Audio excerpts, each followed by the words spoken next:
Bonjour à toutes et à tous. Bienvenue pour cette session finale dont vous connaissez le titre, bien sûr, des rencontres, réussir les transformations du monde.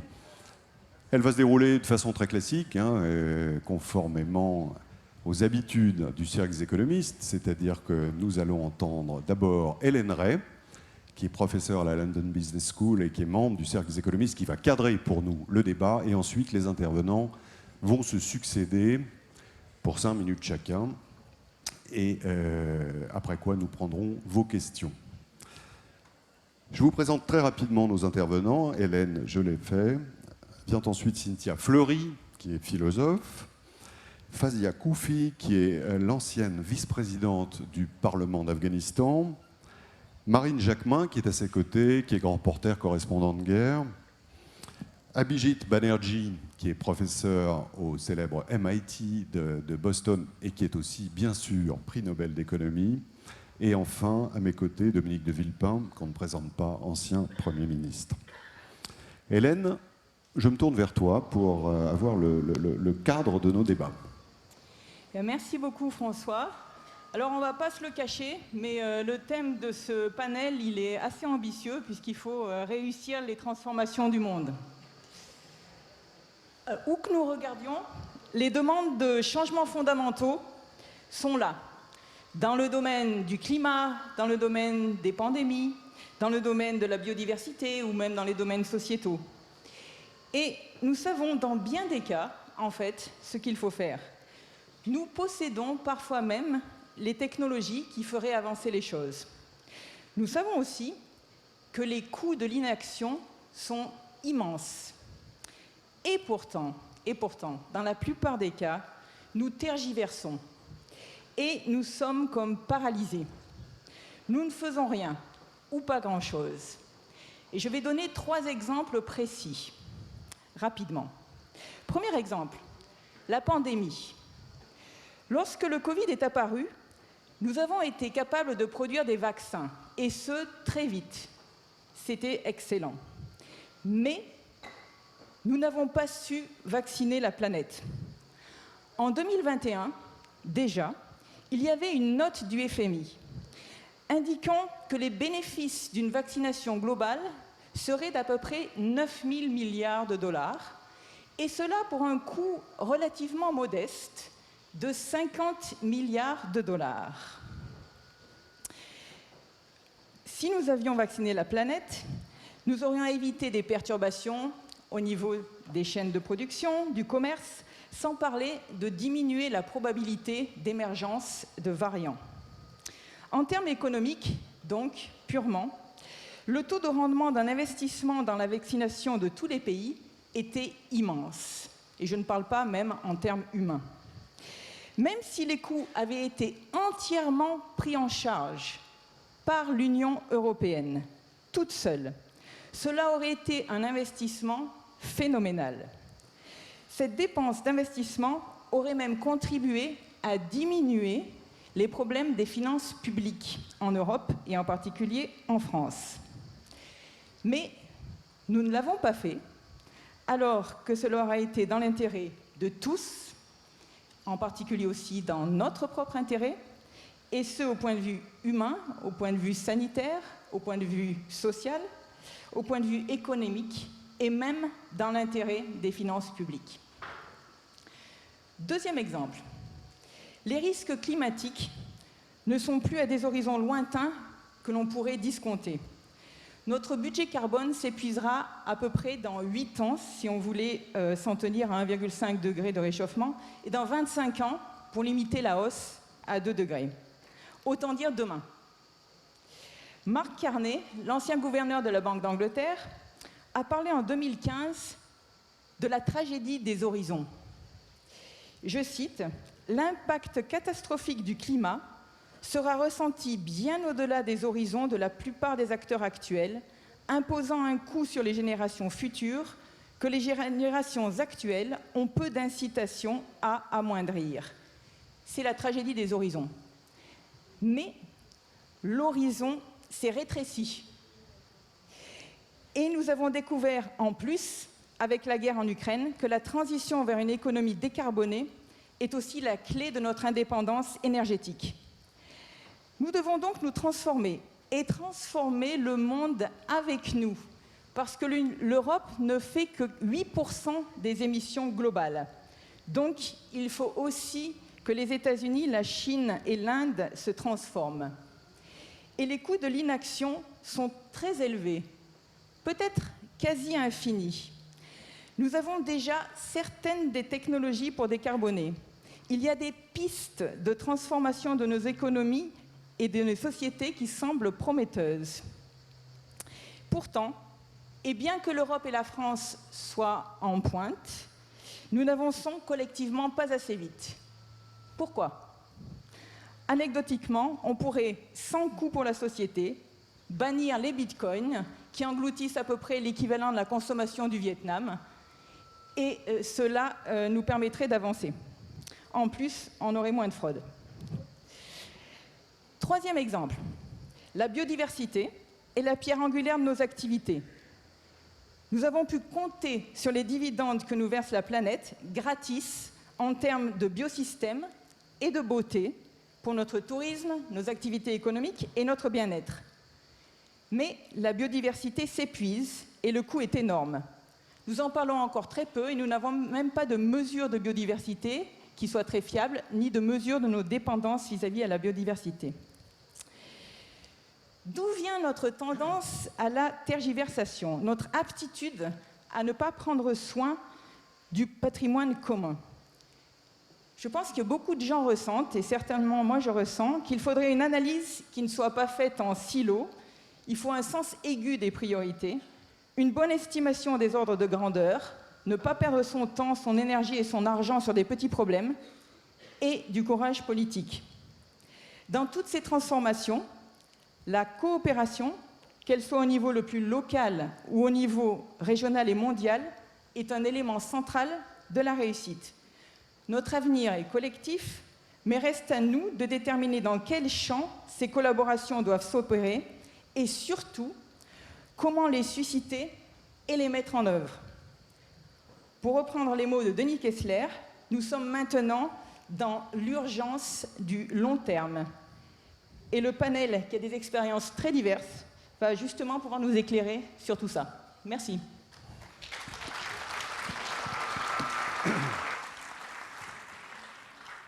Merci Hélène pour cette analyse qui va guider nos pas. Je me tourne vers Cynthia Fleury, vous êtes philosophe. Vous venez, Cynthia, de publier un livre qui justement s'adresse aux terriens. C'est une charte avec 10 points qui sont autant d'injonctions pour les terriens qui croisent justement le sujet qui nous réunit ce matin.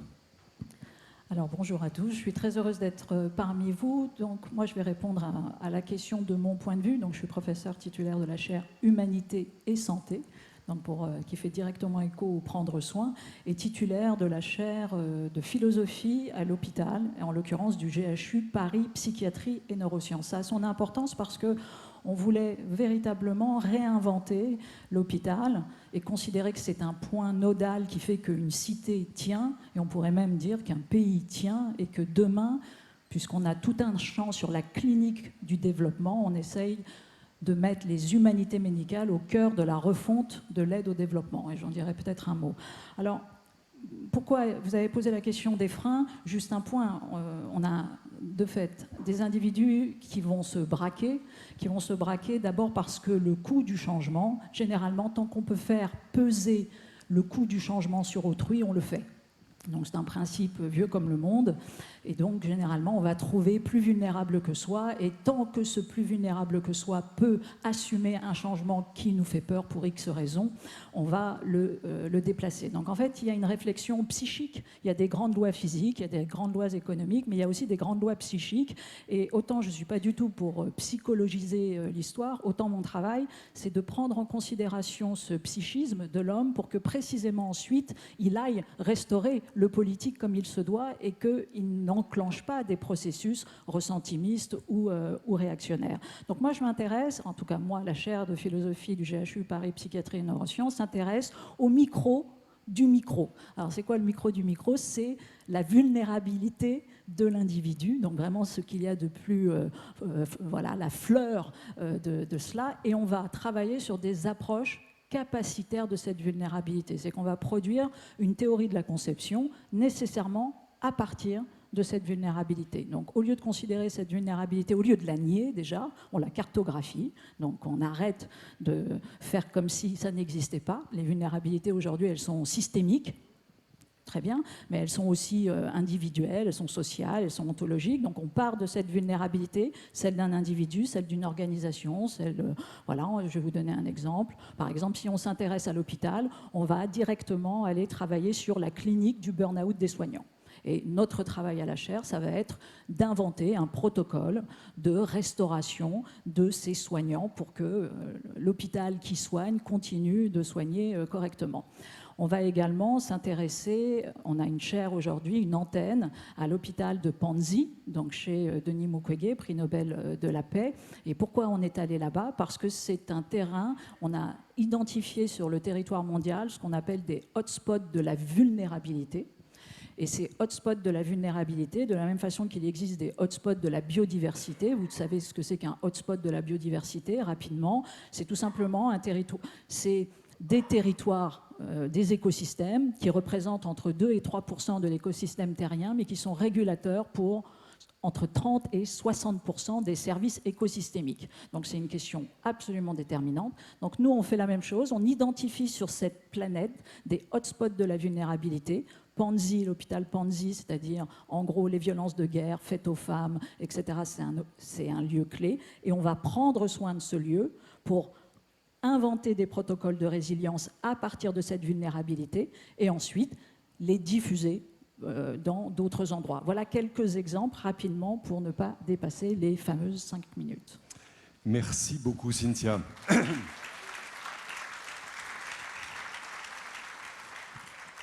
Merci de ces exemples concrets. Merci aussi de votre concision. Fauzia Koufi, you are the former vice president. Vous êtes l'ancienne vice-présidente de l'Assemblée nationale d'Afghanistan. Vous êtes partie de ce pays au mois de septembre dernier et vous vivez maintenant à Londres. Mais vous restez l'une des voix principales de l'Afghanistan. Donc nous sommes ravis de vous accueillir ici aujourd'hui.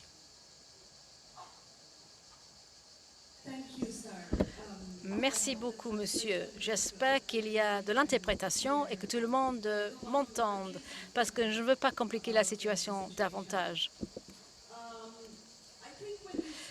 Lorsque l'on parle d'une transformation, pour ceux et celles qui vivent en Europe et en Occident, ce n'est pas le même concept que le concept que nous avons chez moi, dans ma partie du monde.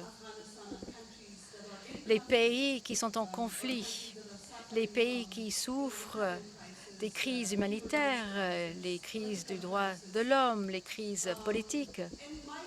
Dans mon pays, la politique de l'exclusion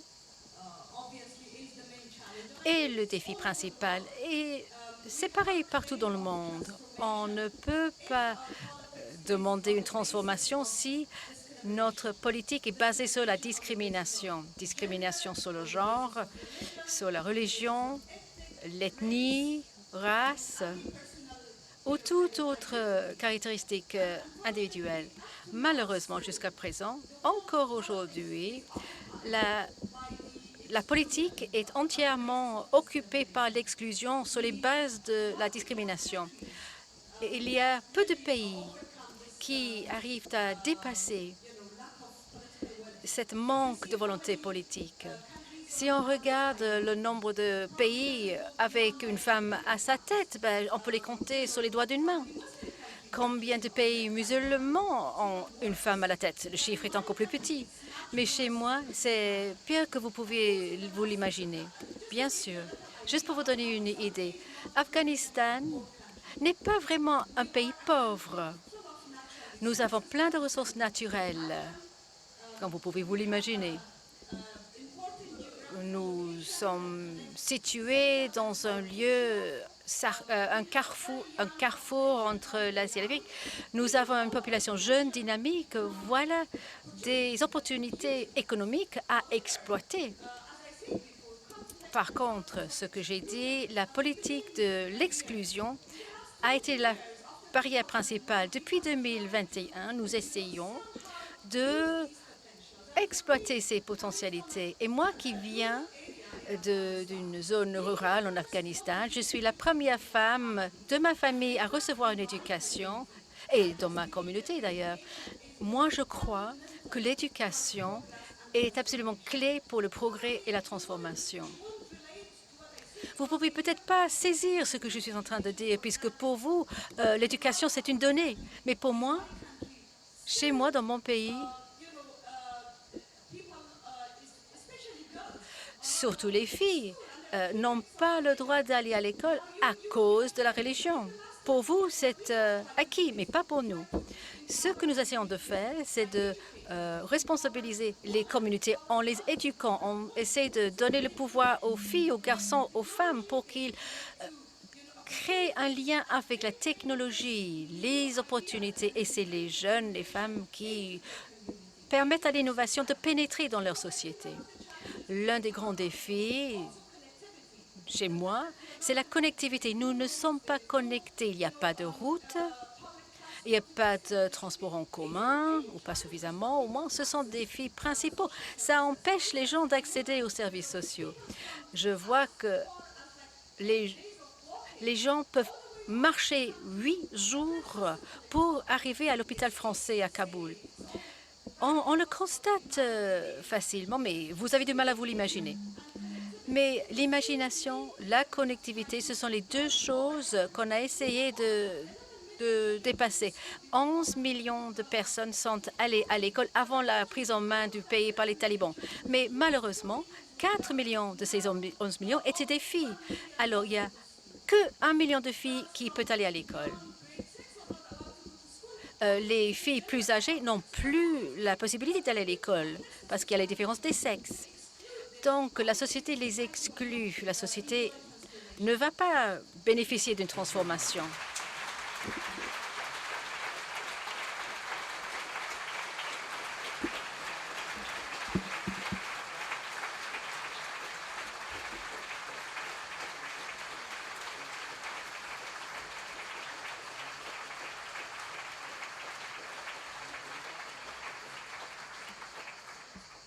Merci beaucoup, Madame Koufi. Marine Jacquemin, avec vous, on va rester en Afghanistan. Vous êtes reporter de guerre, je le disais tout à l'heure. Vous avez couvert une 60aine de conflits en 35 ans. Mais vous avez aussi un engagement personnel. Il faudrait prendre un micro. Oui. Ça marche? Bon. Ça marche très bien. Je suis habituée à avoir une équipe. C'est la première fois que je prends la parole en public. Alors, pour vous dire qu'un jour, une Afghane m'a dit « 1% de votre richesse ferait notre bonheur. » 1%, vous vous rendez compte? Donc ça fait réfléchir. Et moi, je vis dans un monde, le monde de la guerre, qui est le monde qui change le moins. C'est-à-dire, il y a toujours les marchands d'armes qui s'enrichissent, les journalistes comme moi qui couvrent les guerres de chaos en détresse et qui rentrent comme si de rien n'était dans leur famille, qui ne parlent pas en général parce que ça dérange. Et on se dit un jour, de plus en plus, les retours sont difficiles. On ne peut pas, quand on est journaliste, même déontologiquement, se laver les yeux de tout. Et un jour, je suis rentrée et il y avait des images qui m'avaient choquée, un enfant qui avait sauté sur une mine, mon traducteur qui était aussi chirurgien, qui avait été pendu par les talibans. Et je me suis dit, c'est pas possible, il faut faire quelque chose. Alors tout commence par la construction d'une enclave de paix à Kaboul, parce que mon traducteur m'avait dit, et il m'avait amené devant cet hôpital en ruine, et il m'avait dit un jour, Marine, on le reconstruira ensemble. Alors je me suis rappelé de tout ça, et j'ai décidé de construire une enclave de paix sur un champ de mines et dans un pays qui est en guerre depuis des générations. Alors pour ça, il a fallu beaucoup de détermination. Mais en même temps, avoir un projet comme celui-là, ça vous porte très haut. C'est presque une valeur sacrée. Alors vous êtes prêt à tout, vous tapez à toutes les portes, vous serrez des mains qui ne vous sont pas tendues, vous serrez même les mains du diable. Mais il faut faire tout pour y arriver. Alors bien sûr, il y a les familles négatives, les aquabonistes, celles qui vous disent pourquoi Kaboul, pourquoi pas la France. Il y a les beaux-parleurs qui ne font jamais rien. Il y a les jaloux, il y a les envieux. Mais il faut avancer. Et il faut avancer aussi avec la peur. Et moi, durant toutes ces années, ces 35 ans de guerre, j'ai toujours avancé avec la peur, parce que la peur est protectrice. Mais en même temps, la peur n'est pas ce qui doit vous diriger.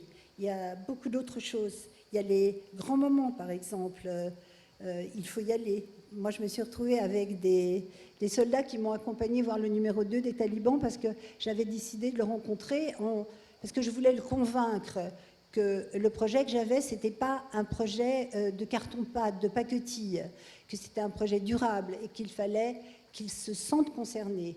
Donc je lui ai expliqué que c'était un projet pour les femmes, pour les enfants, c'était un projet global, mais c'était aussi un projet pour lui, pour sa famille, pour ses enfants, et qu'il fallait qu'il s'engage. Et l'engagement que je lui demandais, c'était d'éviter de rentrer dans l'hôpital, il avait le droit, mais de ne pas rentrer avec des bombes, ne pas rentrer avec les armes, et que les femmes ne rentrent pas avec des burqas. Malheureusement, les burqas, elles ont été obligées de les remettre quelques années plus tard.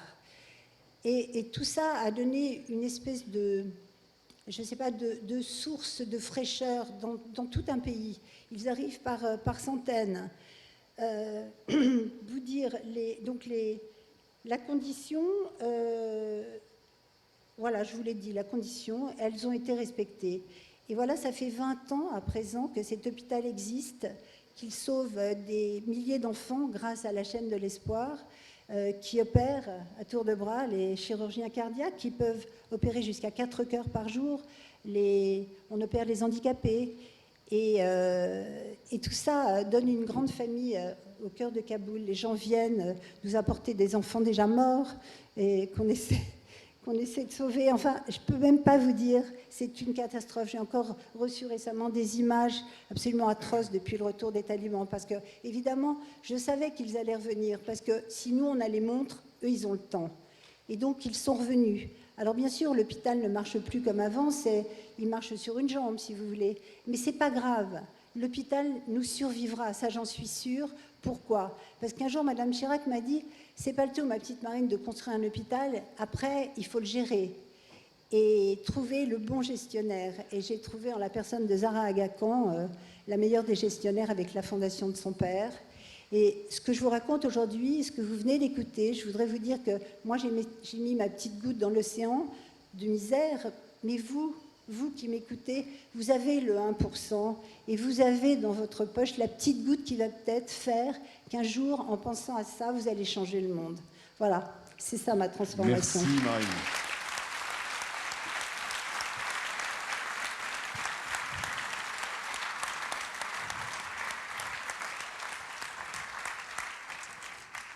Merci Marine. Mr. Abhijit Banerjee, we are very pleased to welcome. Nous sommes très heureux de vous accueillir, d'accueillir l'un des grands économistes du monde.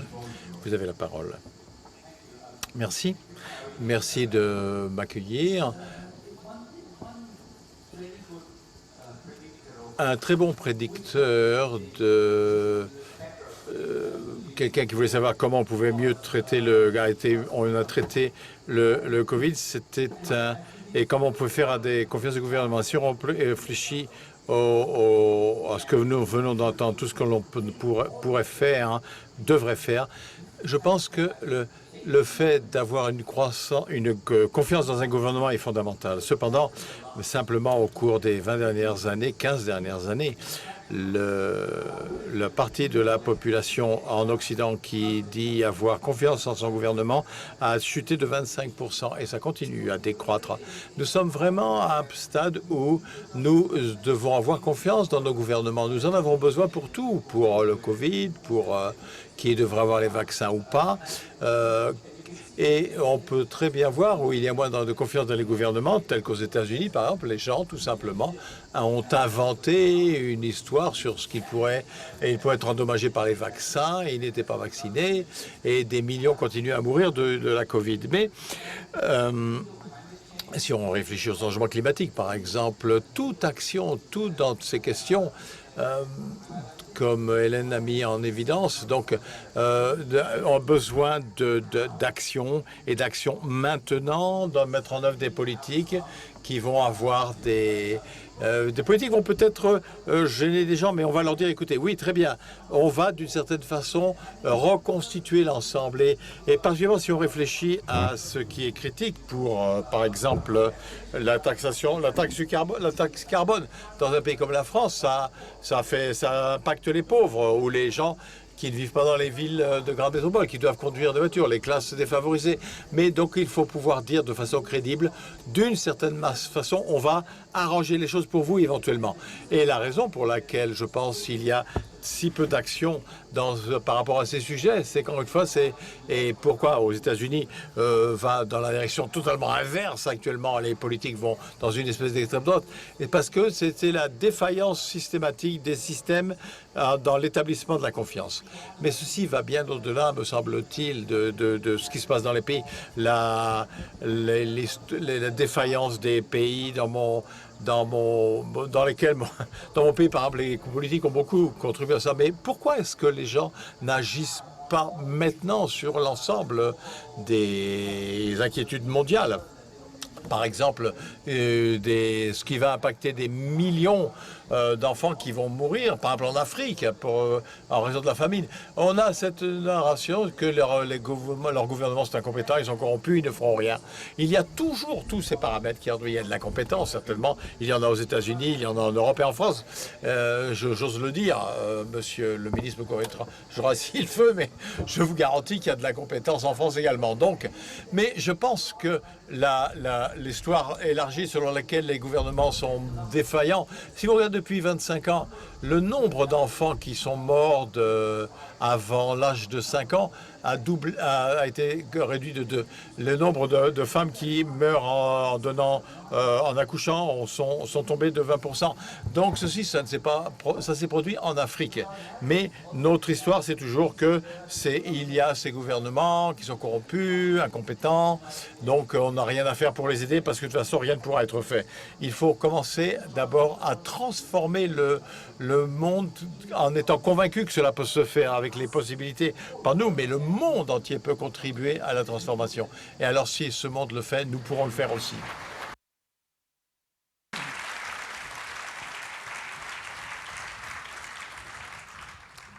Dominique de Villepin, je me tourne vers vous pour conclure ce panel. Après, on prend bien sûr vos questions tout de suite. Aux yeux d'un homme comme vous, qui avez expérimenté les responsabilités éminentes qu'on sait avoir été les vôtres, aux yeux d'un homme comme vous qui aujourd'hui parcourez inlassablement la planète, quel est le meilleur chemin pour faire ce que nous savons devoir faire et que nous ne faisons pas?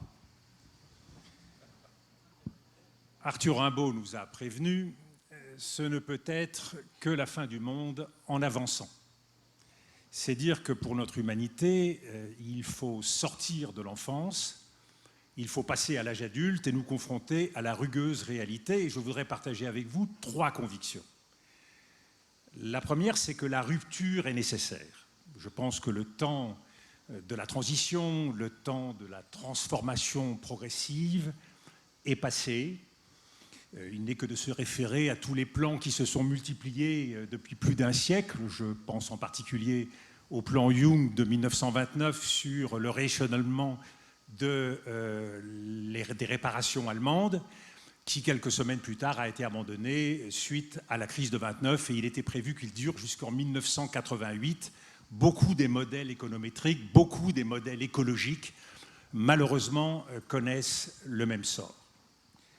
Dans ce contexte, il y a, à mon sens, 3 occasions manquées récemment, dans les 2 dernières années, qui doivent nous amener à nous réveiller.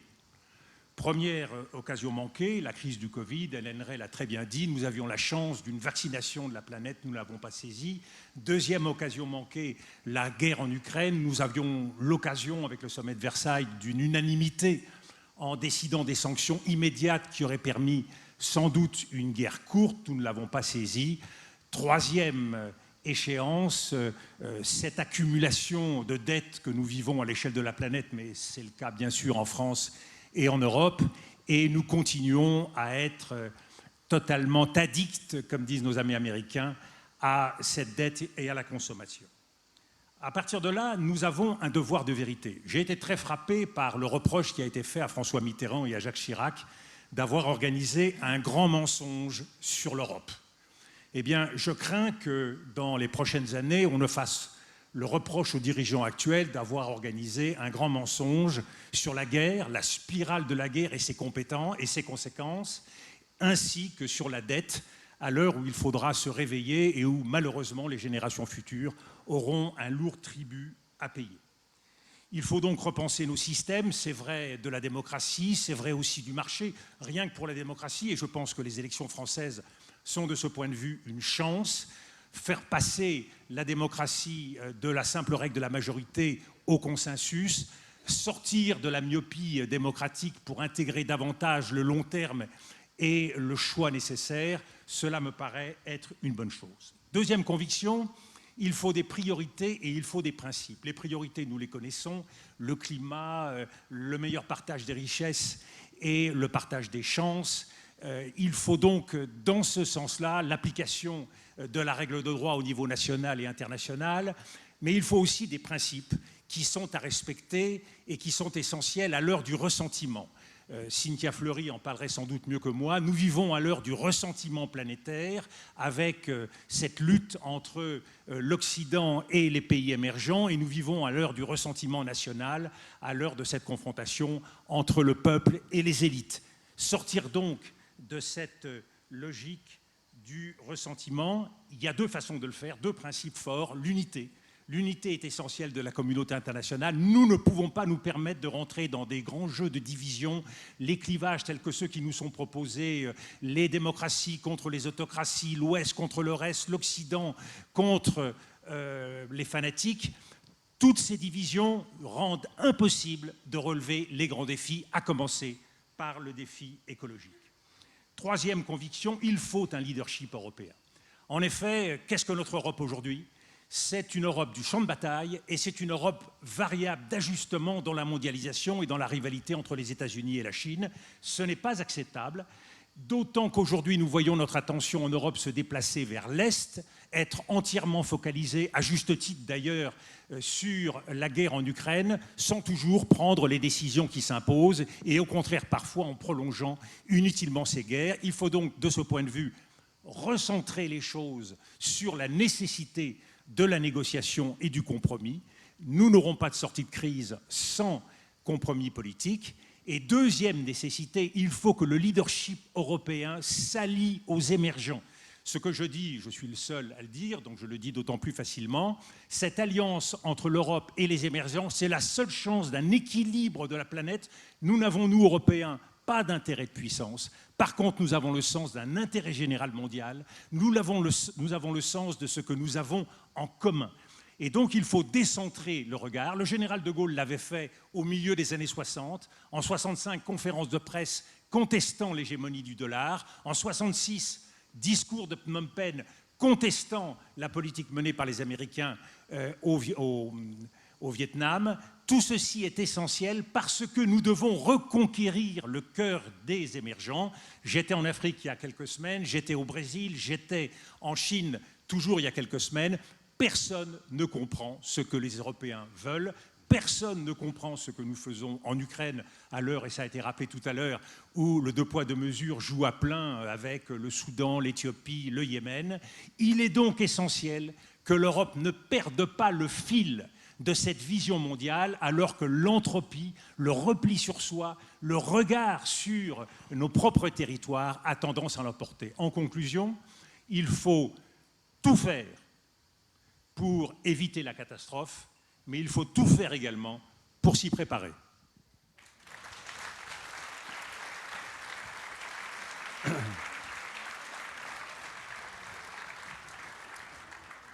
Merci à vous tous. C'est maintenant l'heure des questions. J'imagine qu'elles sont nombreuses. Y a-t-il... Non, vous nous avez plongé dans la perplexité, dans la réflexion.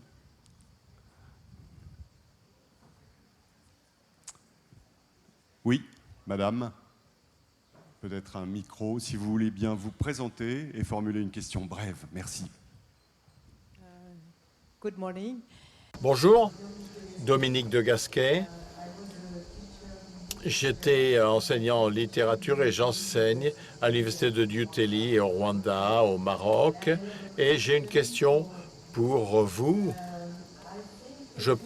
Pensez-vous que l'éducation, bien sûr, peut transformer le monde, mais comment pouvons-nous le faire collectivement?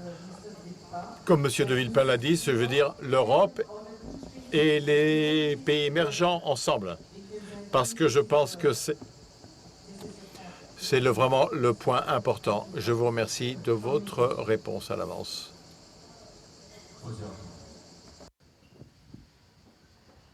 Well, I think L'éducation ne doit plus être, comment le dire, il doit avoir plus d'investissement. Oh, il faut se concentrer sur l'éducation. Ça ne devrait plus être un service social. Moi, je viens d'une zone où les gouvernements et le secteur privé se dévouent à la collectivité. Mais nous avons, au niveau personnel, il est triste pour moi de me rappeler de ce qui se passe à Afghanistan en ce qui concerne l'éducation. Parce que, à cause de la religion, nous régressons de quelques siècles, mais ce n'est pas ce que l'islam dit sur l'éducation ni l'acceptation. Donc, il faut ouvrir nos portes pour avoir des bourses supplémentaires. Il faut responsabiliser les pays émergents vis-à-vis de l'éducation. Et dans le cas d'Afghanistan, il faut vraiment réclamer l'éducation pour les filles. Au jour d'aujourd'hui, il y a 6 écoles afghanes qui fonctionnent sur des bases privées, mais en secret. Moi, je connais la valeur de l'éducation. Je suis qui je suis grâce à mon éducation. Et maintenant, retourner à une situation où l'enseignement aux filles doit être déployé dans les maisons privées, c'est terrible. Mais vous, en tant qu'individu, vous devez parler haut et fort pour une cause. Je sais que l'Ukraine est une priorité pour vous tous. Et l'Afghanistan n'est plus sur les unes de vos journaux. Mais le conflit en Afghanistan, si le monde aurait été présent pour l'Afghanistan, peut-être que la guerre en Ukraine ne se serait pas produite. Si l'Afghanistan était là où il était l'année dernière, sans avoir les talibans à la tête, cette guerre ne se serait pas étendue comme elle l'a faite.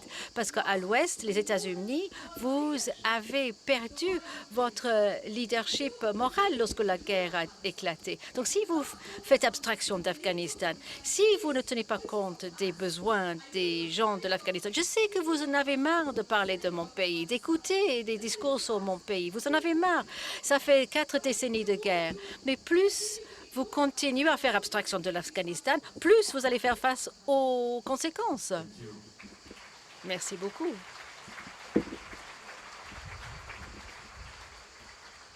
D'autres questions? Oui, madame. On va vous apporter un micro.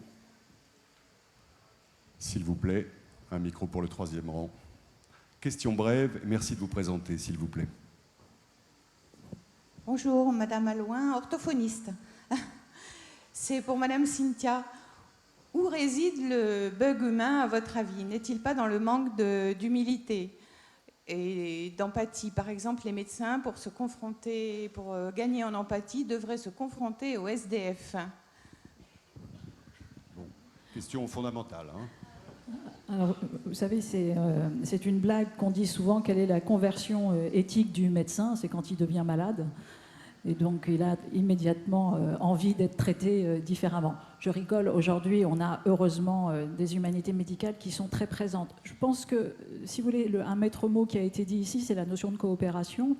Et puis aussi, ce qui a été dit sur la table ronde, c'est les questions de confiance, de nécessité de la confiance. Et c'est vrai que ces 20 dernières années, les modes organisationnels qui ont les nôtres, je vais parler au niveau micro, mais c'est quand même important, les modes organisationnels qui ont été les nôtres ont été des modes de rationalisation gestionnaire, de sentiment de remplaçabilité, de réification des sujets, etc., etc. C'est-à-dire l'inverse d'un prendre soin.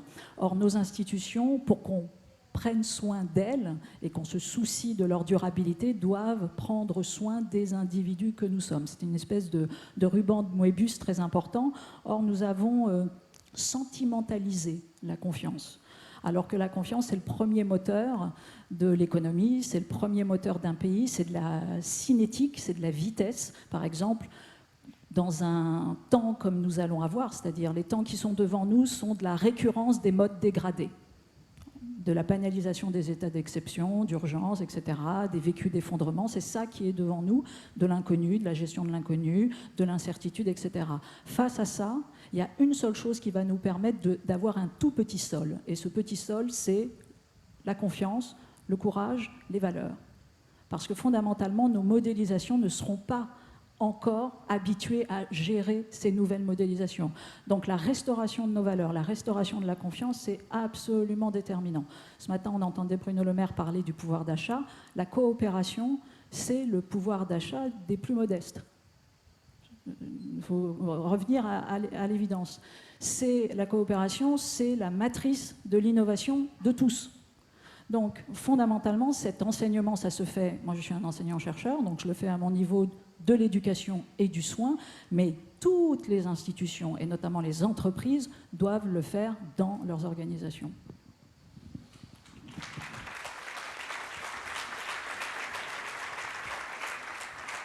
Il y a deux questions, monsieur et monsieur. Merci beaucoup. J'ai bien entendu la table ronde, mais j'ai le sentiment qu'il y a quelque part... Pardon, c'est Philippe Trainard. Philippe Trainard, pardonnez-moi, Philippe Trainard du Cercle des économistes. Oui, mais vous avez dit, monsieur de Villepin, qu'il fallait négocier, qu'il fallait avoir le sens du compromis, qu'il y avait beaucoup de travail à faire dans ce sens, notamment en direction des pays émergents. Et d'un autre côté, ce qu'on voit, par exemple, dans le pays de Madame Kofi, c'est la violence et justement un refus total de la négociation. Et donc, comment sortir au fond de ce débat? Et on le voit même à l'intérieur de nos pays, dans une partie du conflit qu'on appelle entre le peuple et les élites. Souvent, c'est un peu une conceptualisation d'un autre conflit qui est un conflit entre des gens qui voudraient négocier et d'autres qui ne veulent pas négocier. Et comment traiter ce sujet? Parce que, quelque part, l'Europe n'a-t-elle pas épuisé ses capacités de négociation? D'abord, je pense qu'il y a des choses qu'il ne faut pas faire. Et c'est malheureusement la logique dans laquelle nous risquons d'être entraînés. On le voit en Ukraine, c'est la politique de changement de régime. Face à des blocages importants, face à des attitudes qui sont des attitudes de refus et de sectarisme, c'est le cas de ce qu'on a vu en Afghanistan. Est-ce que la logique de force et la logique de changement de régime est une option? Non, on n'impose pas la démocratie par la force. C'est la leçon que nous pouvons tirer de toutes les interventions militaires des 20 dernières années, à commencer par l'Afghanistan, l'Irak et la Libye. Deuxième règle, il faut l'unité de la communauté internationale. Et c'est pour ça que rien ne peut être fait sans rechercher cette unité. L'unité, ce n'est pas l'unanimité. Mais par exemple, imaginez régler les grands problèmes de la planète sans les émergences, sans la Chine, ce n'est pas possible. Et dans le cas que vous posez, par exemple l'Afghanistan, il est bien évident qu'au premier chef, et c'est quelque chose qui m'a fasciné depuis 20 ans, c'est le peu d'intérêt porté par les pays voisins de l'Afghanistan au destin de l'Afghanistan. Je dirais même au contraire, beaucoup rajoutaient de la difficulté et se jouaient de la situation sur place à leur avantage sans contribuer à la recherche de solutions. Donc c'est véritablement des stratégies très diverses, très pragmatiques, mais qui en aucun cas ne doivent conduire les pays occidentaux à considérer qu'ils ont la recette. Il faut jouer avec des médiateurs locaux. Il y a des pays émergents qui sont formidables pour ça, comme d'ailleurs à l'échelle de l'Union européenne. Un pays comme la Belgique débloque des tas de situations au niveau de l'Union européenne. Eh bien, il y a des pays, c'est le cas aujourd'hui pour l'Ukraine, peut-être de la Chine, peut-être d'Israël, peut-être du Sénégal, qui peuvent apporter leur pierre et leur contribution. Donc, ce sont des stratégies souvent indirectes, mais indispensables, et certainement pas la confrontation. Monsieur. On vient à vous après. Merci. Je suis très heureux de voir cette tribune. Je vois plus de femmes que d'hommes, ce qui est une bonne chose. Mais je dois reconnaître, par exemple, par les PDG des entreprises, il y avait plus d'hommes. Rien contre les, mais quand on regarde les solutions, on parle de s'occuper du monde, de la planète, des gens et des citoyens. Qui sont les meilleures personnes pour résoudre et proposer des idées et les mettre en œuvre, je dois dire, et c'est là ce que nous avons vu avec vous, ce sont des femmes. Et dans certains cas, comme il y a des règles pour avoir plus de femmes dans les gouvernements ou dans les institutions, mais collectivement, et là peut-être ça peut être pour les hommes et les femmes, qu'est-ce que l'on peut collectivement faire pour accélérer la position des femmes au niveau des positions de leadership, de prise de décision, pour mieux s'occuper de la planète, des gens, des citoyens partout, et régler les objectifs réglés par ces deux objectifs tout à l'heure.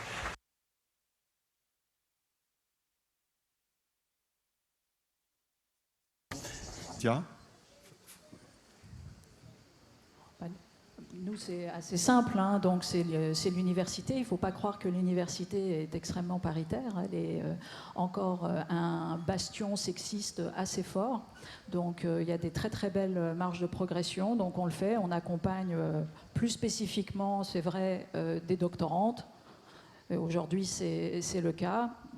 Et c'est vrai qu'on fait monter dans les instances participatives et les instances d'administration et les postes de professeurs quantité de femmes. Donc, si vous voulez, ça c'est un enjeu, voilà, c'est un enjeu qui existe sur d'autres territoires de l'économie, mais c'est assez, on voit qu'on a encore, dès qu'on est sur des territoires d'ingénierie, des sciences, etc., il y a encore un très très gros enjeu voilà, offensif. Mais regardez, la médecine, alors vous allez me dire que c'est peut-être pas un bon point, mais aujourd'hui, ça y est, les filles sont devant et vous aurez essentiellement des médecins femmes dans quelques années. Je ne sais pas, c'est souvent un signe compliqué parce que c'est aussi un signe, vous le savez, hélas, de déclassement monétaire de la profession, donc c'est jamais simple cette histoire. Mais au minimum, ce sont des lieux qui demain ce sont des tiers résilients, les médecins, les professeurs, les universitaires. Et donc c'est très très important que les femmes puissent accéder, et elles accèdent heureusement à cette position-là, en tout cas du moins en France. Merci. Monsieur, vous souhaitiez poser une question? Bonjour, je suis Erwan, étudiant à l'université d'Aix-Marseille. Donc j'ai une question qui est un petit peu transversale parce que le terme de confiance, il est revenu assez souvent, et donc j'aimerais prendre un exemple assez topique, notamment sur la crise du Covid-19, où il y a eu un peu un dualisme entre le peuple et les élites. Mais comment faire confiance à un gouvernement, par exemple, quand il dit qu'il n'étendra pas le pass sanitaire aux activités du quotidien et qu'il le fait peu de temps après. Donc comment avoir confiance en la parole politique quand elle est trahie Donc voilà, c'est ça ma question. Merci, question évidemment essentielle. Bon, j'ai envie de me tourner vers Dominique de Villepin. Au fond, vous avez connu ça, c'est un cadeau empoisonné. Vous avez été responsable de la parole publique. Et la confiance, entretenir la confiance avec les électeurs, c'est un problème que vous avez connu de près.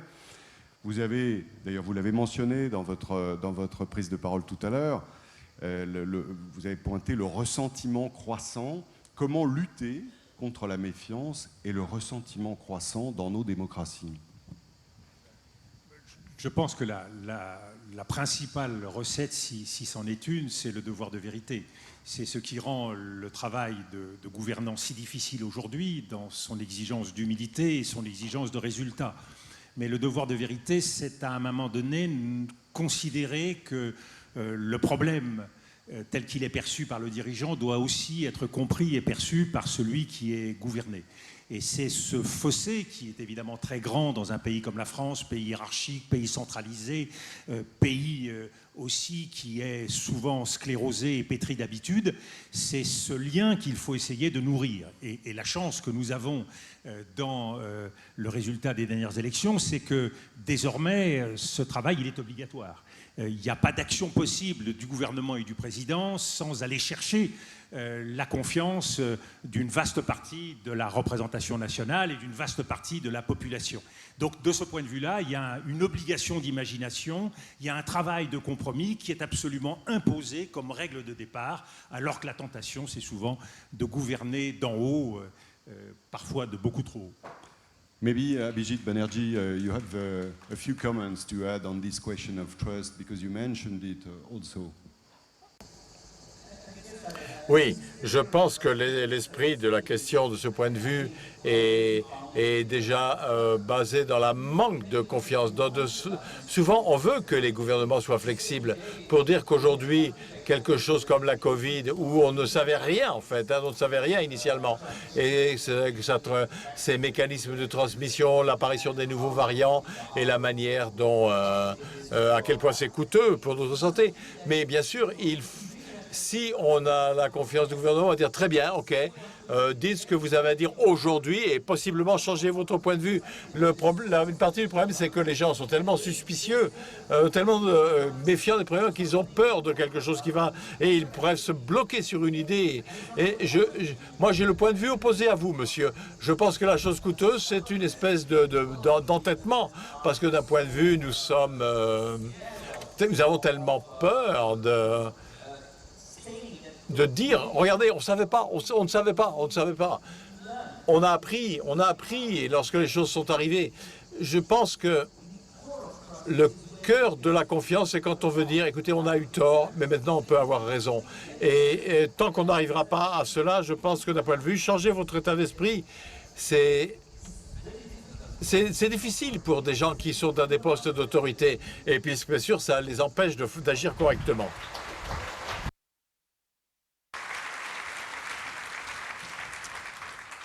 Marine, pour le mot de la fin, dans ton exposé tout à l'heure, tu as eu une phrase très forte quand tu as raconté ton expérience, le fait d'avoir bâti patiemment ce beau projet sur 20 ans. Tu as dit, par moment, il faut serrer la main du diable. Oui. Serrer la main du diable, c'est nécessaire pour changer le monde? Oui, bien sûr, bien sûr. Moi, quand j'arrive sur un terrain, je n'ai pas le droit de prendre parti. Je me mets Kudjat à la place des Kudjat et talibans à la place des talibans. Et je connais leur histoire. Je sais qui sont les talibans, d'où ils viennent. Ce sont pour la plupart, en tous les cas pour les plus jeunes, pas pour les dirigeants, ce sont des orphelins qu'on a forcés d'aller étudier dans les madrassas du Pakistan, essentiellement, l'ennemi un peu de l'Afghanistan. Et on leur a dit, vous allez aller paver le monde avec l'islam. Mais c'est de la chair à canon. C'est pareil pour les Russes. Aujourd'hui, moi, j'ai couvert la guerre de Géorgie, j'ai couvert la Tchétchénie, et j'ai vu qui étaient ces gosses qui venaient faire la guerre. Ils sont mal en point, ils sont pour la plupart pas payés, ils viennent de zones totalement reculées du pouvoir de Poutine et autres, et ils ont des furoncles sur les fesses. Je les ai vus, ils mangent de la merde, pardon. Ils étaient très envieux de notre nourriture que nous donnaient les soldats français. Donc, tous ces gens-là, si vous voulez, moi, je les considère. Je n'ai pas le droit de regarder les monstres.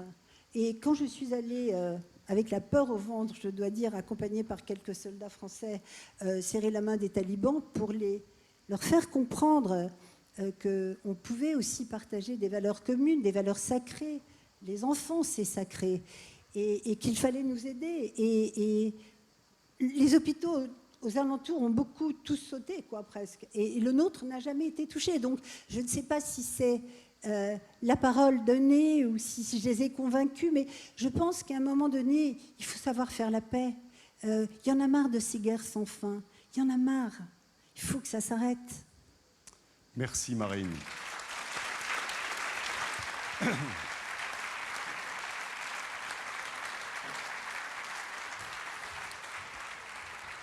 Merci à vous tous pour ce beau panel éclairant. On a parlé des problèmes du monde, c'est maintenant l'heure des solutions. Et le moment que vous attendez tous, c'est la déclaration du Cercle des économistes. J'appelle le président Jean Hervé qui va venir vous présenter cela.